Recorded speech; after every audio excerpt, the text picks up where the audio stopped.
Hi, my name's Kevin Gunn.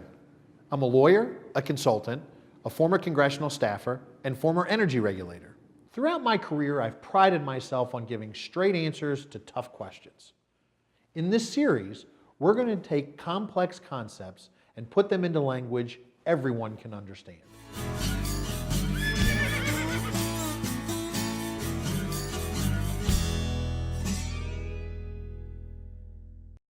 First, we're going to take on some of the concepts in energy. Our modern lives depend on the grid. It's what keeps the lights on, lets us stay connected at all times, and how we're able to endlessly watch cat videos on the internet. But we rarely ever think about the grid. Why? Well, for the most part, it's always working. We generally only think about it when paying our bill every month, or in those rare occasions when it's not working. In those moments, we get a glimpse of what life might be like without it. Pretty scary, I know.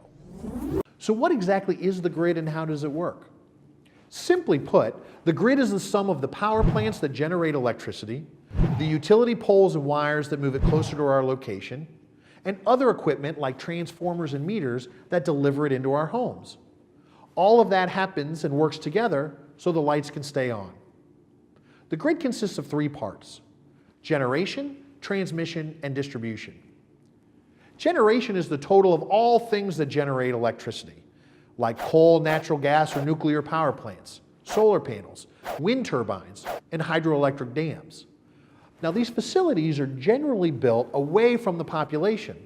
So once it's created, the electricity needs to be moved along large wires called transmission lines. Transmission is the movement of electricity from a generating site to a substation. Now, since the electricity coming out of a power plant has too high of a voltage to be used safely at your home or business, the voltage needs to be stepped down before you can use it. This happens at the substation. The final part of delivering electricity is distribution. Here, electricity is transferred from the substation to your home, but the voltage is usually still too high to safely use. So transformers are used to lower the voltage even more. And that's pretty much it. Well, it used to be before things got a little crowded. As the country's population grew larger and more electricity was needed, 3 separate grids or interconnects were created to help distribute electricity throughout the US and Canada. There are actually 3 interconnects, one in the east, one in the west, and Texas has its own. Of course it does. These interconnect act just like the interstate highway system, connecting hubs of electricity and allowing it to flow to where it needs to go. Now, it costs about as much to build a mile of transmission as it does a mile of interstate highway.